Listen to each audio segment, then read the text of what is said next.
2025 চনত PMMKSY স্কিমত apply আৰম্ভ হৈ গৈছে। যদি আপুনি এজন খেতিয়ক হয় মৎস্য পালনৰ লগত জড়িত আছে তেনেহ'লে এই আঁচনিত এপ্লাই কৰিব পাৰিব আৰু এই আঁচনিৰ জৰিয়তে চৰকাৰৰ ফালৰ পৰা দিয়া সুবিধাসমূহৰ লাভ ল'ব পাৰিব। এই আঁচনিত এপ্লাই আৰম্ভ হৈ গৈছে। কেনেকৈ এপ্লাই কৰিব লাগিব, কি ডকুমেণ্টৰ প্ৰয়োজন হ'ব, সম্পূৰ্ণ প্ৰচেছ আপোনালোকে এইটো ভিডিঅ'ৰ জৰিয়তে জানিব পাৰিব।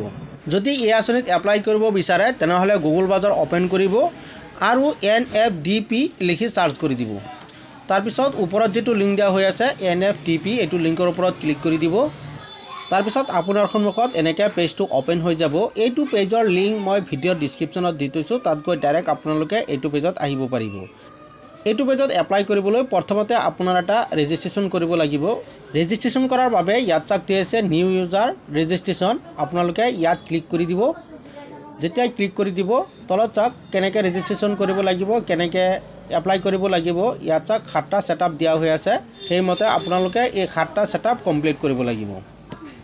যদি ইণ্ডিভিজুৱেল ৰেজিষ্ট্ৰেশ্যন কৰিব বিচাৰে তেনেহ'লে ইয়াত চাক দিয়া হৈছে এপ্লাই এছ এন ইণ্ডিভিজুৱেল, তলত চাক দিয়া আছে ক্লিক হাৰৰ ওপৰত ক্লিক কৰি দিব। যেতিয়া ক্লিক কৰি দিব আপোনাৰ সন্মুখত এনেকুৱা পেজ আহিব।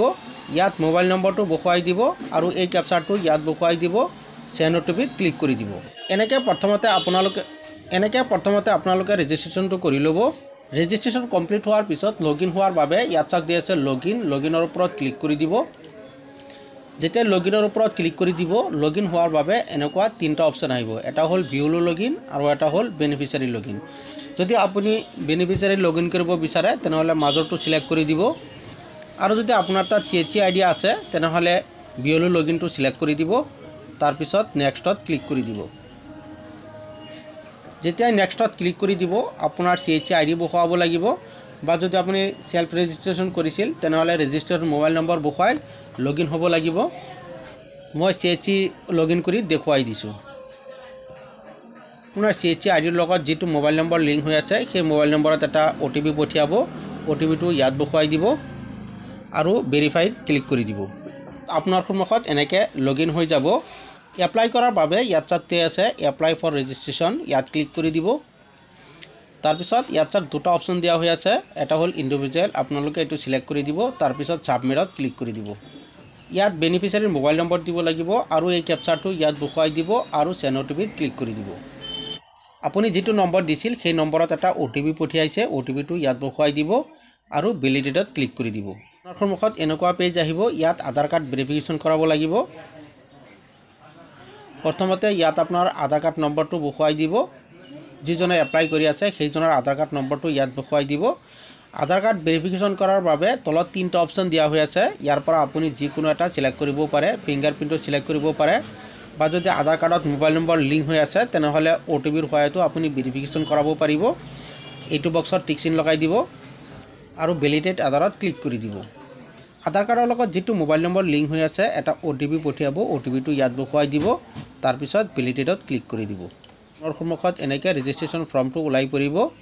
ইয়াত আপোনালোকে দেখিবলৈ পাইছে ইয়াত চাক 4টা ছেটআপ দিয়া হৈ আছে। এই 4টা ছেটআপ কমপ্লিট কৰিব লাগিব। প্ৰথমতে হ'ল পাৰ্চনেল ডিটেইলছ, তাৰপিছত পাৰ্মানেণ্ট এড্ৰেছ, তাৰপিছত ইউৰ প্ৰফেশ্যনেল ডিটেইলছ আৰু বেংক ডিটেইলছ। এই 4টা ছেটআপ কমপ্লিট কৰিব লাগিব। প্ৰথমতে পাৰ্চনেল ডিটেইলছ আপোনাৰ আধাৰ কাৰ্ডৰ পৰা লৈ ল'ব। ইয়াত আপোনালোকে কেটাগৰীটো সিলেক্ট কৰি দিব, আপোনাৰ যিটো হয় সিলেক্ট কৰি দিব। মেৰিট ষ্টেটাছ ইয়াৰ পৰা আপোনাৰ যিটো হয় সিলেক্ট কৰি দিব। ইয়াৰ পৰা কোৱালিফিকেশ্যনটো সিলেক্ট কৰি দিব। ইয়াৰ পৰা ইনকামটো সিলেক্ট কৰি দিব। তাৰপিছত ইয়াত আপোনাৰ শ্ৰম কাৰ্ডৰ নম্বৰটো বহুৱাই দিব। যদি দিব্যাংগ হয় তেনেহ'লে ইয়েছটো সিলেক্ট কৰি দিব, নহ'লে নোটো সিলেক্ট কৰি দিব। আৰু ইয়াত নোটো সিলেক্ট হৈ আছে এনেকৈ ৰাখি দিব আৰু সেভ এণ্ড নেক্সটত ক্লিক কৰি দিব।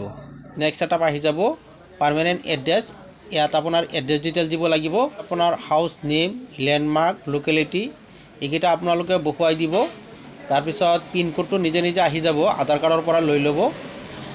যদি কাৰেণ্ট এড্ৰেছ আৰু প্ৰেজেণ্ট এড্ৰেছ দুয়োটা সেম হয় তেনেহ'লে এইটো বক্সত টিক চিন লগাই দিব, আৰু যদি সেম নহয় তেনেহ'লে এইটো আপুনি এক্সট্ৰাকৈ ফিল আপ কৰিব পাৰে। তাৰপিছত তলত চাক দি আছে সেভ এণ্ড নেক্সটত ক্লিক কৰি দিব। ইউৰ প্ৰফেশ্যনেল ডিটেইলছ এইটো ছেটআপত আহি যাব। প্ৰথমতে ইয়াত চাক দি আছে অকুপেশ্যন, ইয়াৰ পৰা আপোনাৰ অকুপেশ্যনটো সিলেক্ট কৰিব। যদি ইয়াত নাথাকে তেনেহ'লে ইয়াত এটা অপশ্যন দিয়া হৈ আছে আদাৰ্ছ, আপোনালোকে আদাৰ্ছটো চিলেক্ট কৰিব পাৰে। চিলেক্ট এক্টিভিটি ইয়াত ক্লিক কৰি দিব আৰু ইয়াৰ পৰা আপোনাৰ যিটো হয় চিলেক্ট কৰি দিব।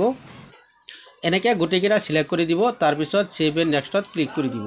তাৰপিছত নেক্সট এটাপত আহি যাব বেংক ডিটেইলছ। ইয়াত আপোনাৰ বেংক ডিটেইলছটো দিব লাগিব, একেবাৰে সহজ। ইয়াত নাম বহুৱাই দিব আৰু ইয়াৰ পৰা বেংকৰ নামটো চিলেক্ট কৰি দিব। ইয়াত IFC কোড বহুৱাই দিব আৰু ইয়াত একাউণ্ট নম্বৰ বহাই দিব। কনফাৰ্মৰ বাবে আকৌ ইয়াত বহুৱাই দিব। বহাই দিয়াৰ পিছত একদম লাষ্টত চাই দিয়া আছে ছাবমিট। যেতিয়া ছাবমিটত ক্লিক কৰি দিব আপোনাৰ এপ্লিকেশ্যন কমপ্লিট হৈ যাব।